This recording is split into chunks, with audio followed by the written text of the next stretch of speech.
మౌనం అనే ప్రపంచంలోకి వస్తున్నప్పుడు మొదట్లో చాలా ఇబ్బందిగా, కష్టంగా అనిపిస్తుంది. అది కొంచెం మంత్రజపంతో, మెడిటేషన్తో అలాగా కొంత టైం అలా గడుపుతూ దేవుడి దగ్గర నిశ్శబ్దంగా కూర్చుని జపం చేసుకుని ఏదో పాడుకుంటూ మెల్లగా ఆ కాసేపు తర్వాత ఇంట్లో పనులు చేసుకుంటూ గడుపుతూ ఉంటాం కదా.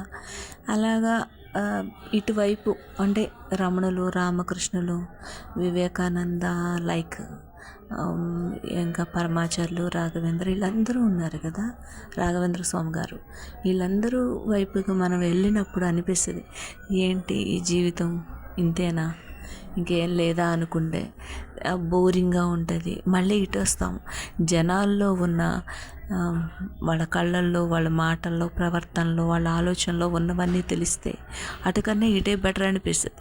ఇలా ఉంటే ఎటు అర్థం కాక, దారి తోచక, ఏమీ తెలియక మళ్ళీ జనాల్లోకి వస్తాం. మళ్ళీ కాసేపటు ఇది బోరు కొడితే అది, అది బోరు కొడితే ఇది అన్నట్టు అయిపోతుంది అనమాట.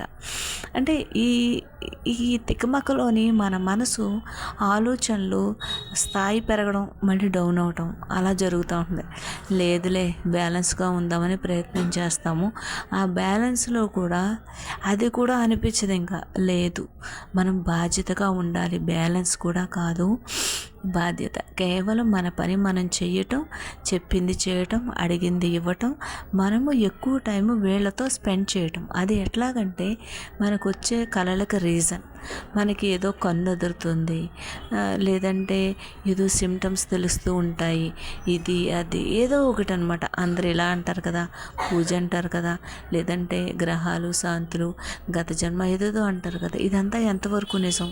మనకు వాళ్ళతో మాట్లాడటానికి ఏ మాటలు తెలియాలో మనకు అర్థం కానప్పుడు ఇవన్నీ ప్రశ్నలు అడగడం మొదలెడుతూ ఉంటే వాళ్ళంతట వాళ్ళు ఆహా, నన్ను మనిషిలాగే భావించి ఒక గురువులా అనుకుని నన్ను అడుగుతున్నారు కాబట్టి వీళ్ళకి లోపల చైతన్యం జాగృతి చేయాలి, వీళ్ళకి మాట వినే శక్తిని ఇవ్వాలి అని ఇవ్వడం మొదలు పెడతారు.